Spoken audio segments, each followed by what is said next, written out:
Hello, this is Ender, and welcome to my VRcade, where today I am playing Into the Radius. After Habby147 said this is the Fallout for VR without all the jank, this is something I knew I wanted to play. Stop. Authorized personnel only. Raise your hands above your head for identification. A little fun with the indexed finger tracking. Greetings, Explorer. This message is to remind you that you are the UNPSC field officer aiding our research of the bHaptics radius anomaly. Congratulations on your contract extension. Your security level has been reset to 0 due to long-term absence. Please proceed to your room and continue the missions. We are hoping for complete cooperation. This is right after the tutorial, where you just get introduced to the setting with about as much information as you heard right there.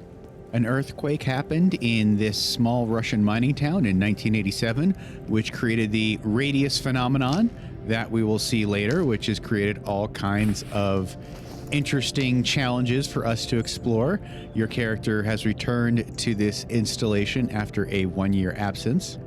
Now, what you're seeing here, this Christmas tree with all these wonderful goodies that are going to be extraordinarily helpful, is due to a recent game update, obviously holiday themed, that gives you all kinds of supplies, which almost work like cheating a little bit because it's a lot harder to start this game without them. And we are actually going to begin with the first mission after we've stocked up on supplies. And my goal is to not spoil this game. I'm going to run through the very, very short, simple first mission, which again, I don't think serves as much of a spoiler for the game. And then I'll show you some of the other key aspects of the game, inventory management, maintaining your weapons, and then I'll show you some action from later missions. And I haven't even progressed that far in the game, just level 2. I think there's a lot more than that. I know of at least a level 5. I think I've seen security level available in the game, and it may go much higher. I compare this to Fallout much as Habby147 does because it is a nearly open world. There's different zones you can walk through. It's not a completely continuous open world, but many different zones you can play through where there's quests, sometimes fetch quests, sometimes search and destroy quests that you need to complete to play through this game. I'm playing the PC VR, aka the Steam version of this game, which, as you can see right there, does support bHaptics natively. One thing to be aware of, you do need to start the game from the Steam flat screen menu.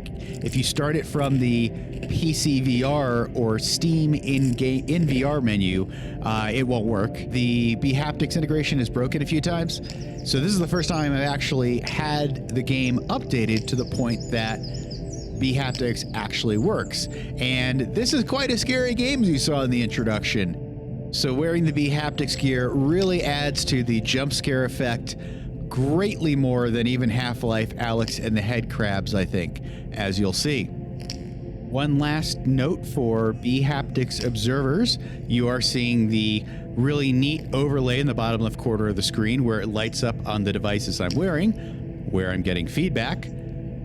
The bHaptics overlay sometimes doesn't activate in this video because apparently there's a glitch where if you minimize or don't have either of the bHaptics windows open while I'm recording this, say you click on something and that minimizes those menus or overlays, it'll stop displaying even though I'm still feeling the feedback in the game. So sorry if a few times throughout this video it's not displaying it. The bHaptics gear does work for me throughout.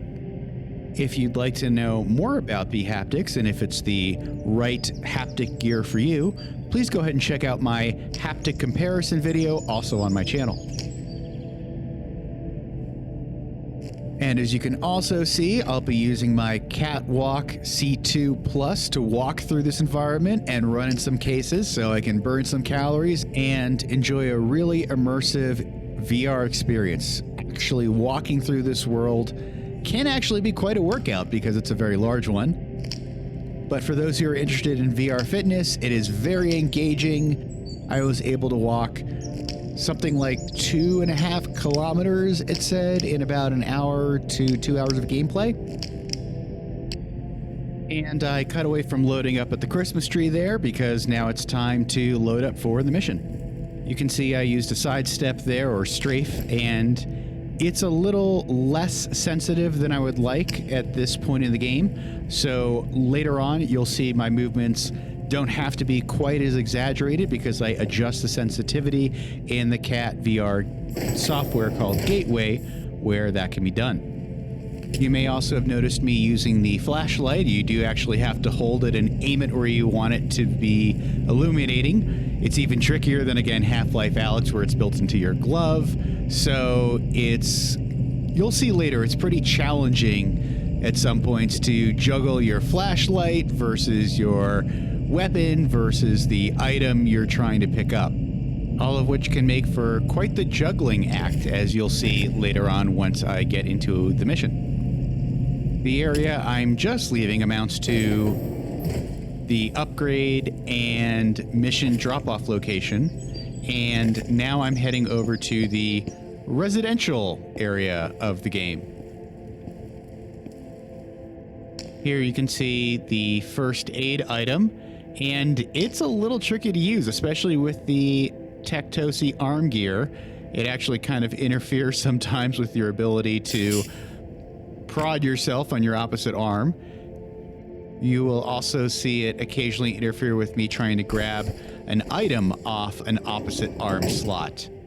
But I do think it's worth it for the haptic immersion. You can also see here is an object that is explained, and I won't read through all the notes here. I just want to let you know that those notes are helpful for explaining a lot of the objects in the game. Much like Fallout, scavenging for items and managing your inventory is a big part of this game. I generally spend more time doing that than actually fighting. So if that doesn't appeal to you, this is not the game for you.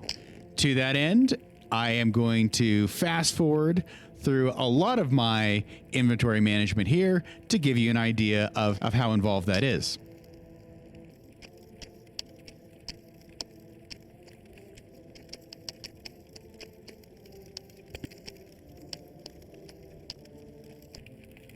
That was sped up 7 times the normal speed. And now that I've stocked the pantry, it's time to stock my backpack.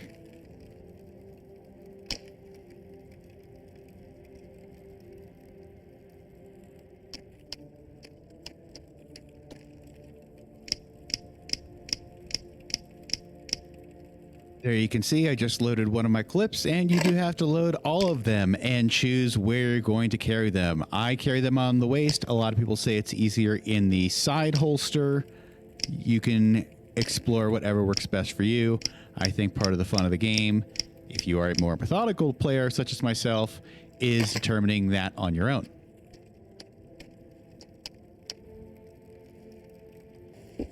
Now that we are all fully prepared, it's time to go out into the radius and begin our first mission.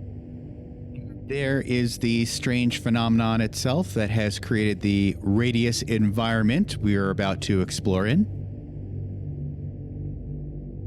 It's certainly the start of the creepy Twilight Zone Outer Limits feel for this game, and it's only going to increase from here on.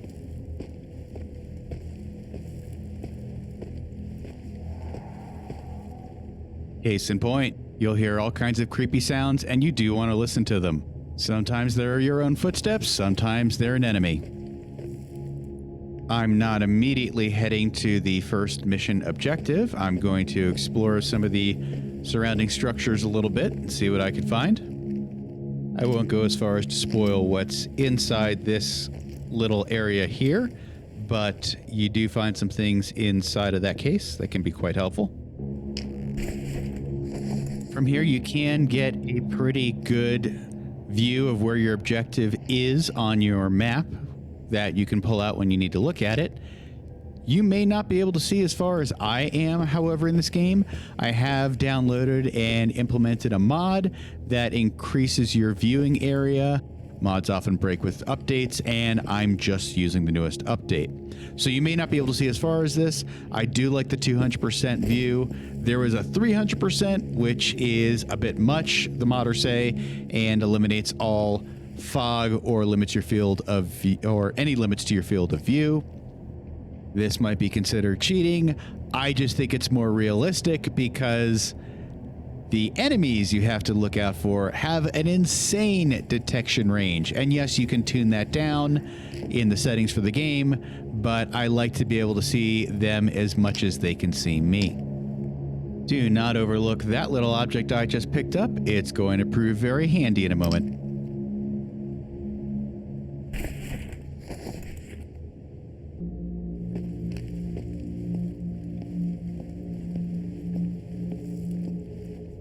You can see here, despite all my planning, I didn't equip my weapons exactly in the correct hands. By the way, I'm a lefty, so I do want the gun on my left and the knife on my right, because you'll see it serves a unique purpose here.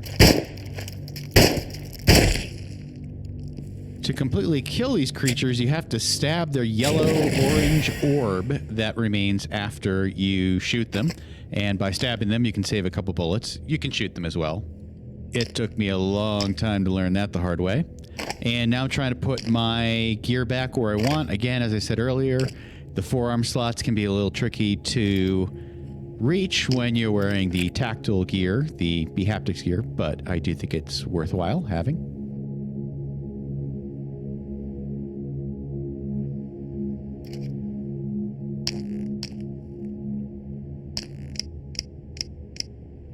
Yes, you do have to reload those clips yourself, or you're going to find yourself in a world of hurt.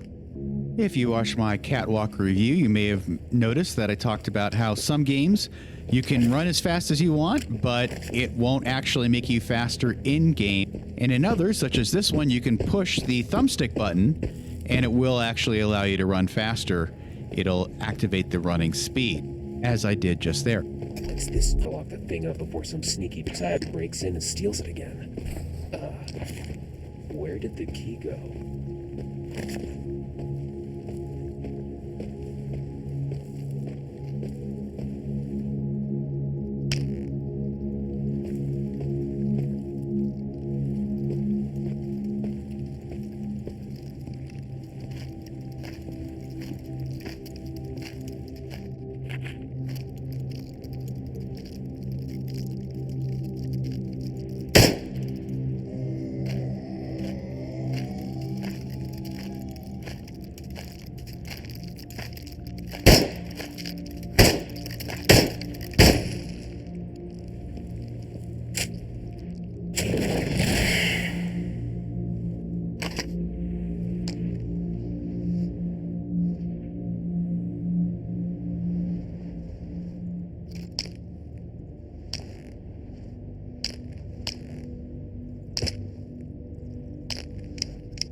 And right about here is a good place to conclude our viewing of the first mission. Anytime you've completed a mission, you'll want to return to base to drop off any quest items that you've obtained for rewards, as well as security level upgrades. And of course, you'll want to maintain your weapons, including your magazines, to make sure they don't jam on you in the next fight. And it's also a good idea to check out purchasing new weapons or weapon upgrades, and then getting to know them well at the firing range. You can see here I have a weapon in pretty good condition. It's got a blue rating, but to maximize its condition, you want to use the rod and paper to clean it out. If it's in yellow condition, well, you want to do the same thing that I'm going to do with a magazine in a moment to increase its condition as well. Here you can see I've dropped this magazine in. It's in yellow shape. So what I'm going to need is some WD-40 or whatever generic version of that they have here in Russia, as well as a toothbrush to clean it off. And if you're wondering where all these amazing weapons came from, this is a bit later in the game. I'm at security level 2. You start at security level 0 in the last mission, so it's a bit farther along. I'm prepping for another mission at the moment, and they're pretty exciting. Should show you some good action that you can enjoy later in the game without any spoilers. Spraying WD-40 is pretty easy. Just realize it's very expensive and you don't need a whole lot. Now, brushing this thing clean is a little more challenging than you might think, because once the flakes stop falling off, you've got to turn it over to a new position to get it fully clean. All the way back to fully blue can take quite a while. This is one of the many reasons I compare this game to Fallout, because you can enjoy crafting and preparing for your mission just as much as the mission itself. Now let's go ahead and head on over to the shooting range here. There's a time trial or practice mode, or just a freeform mode. We're going to go for the freeform mode here and just try out some different weapons. You'll notice your inventory is empty, so you'll be using just what's provided for you here in the firing range. I believe the way it works is you can use anything up to your security level, and there's a few weapons that are just set out for you to go ahead and try, which we'll do.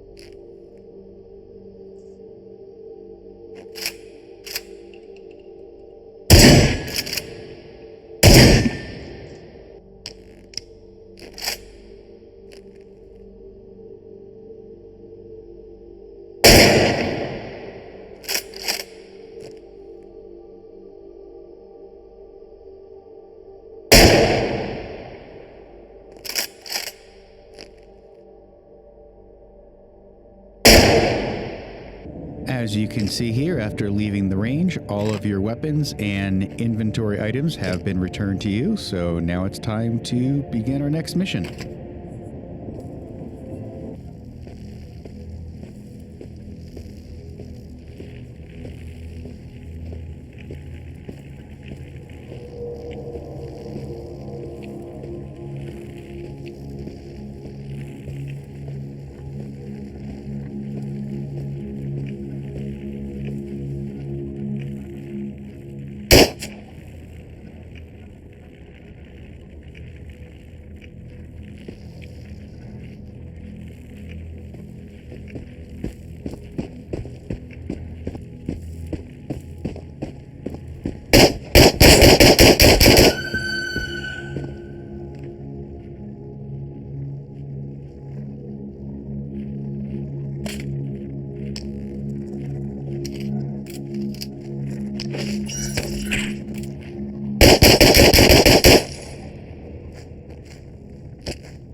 So that one is pretty intense. I'll keep working on it to try to get what I need to from that base once I figure out a way to survive all those creatures. For now, I'll try another mission at a similar point in the game.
And with the completion of that mission, I'd like to say thank you for watching.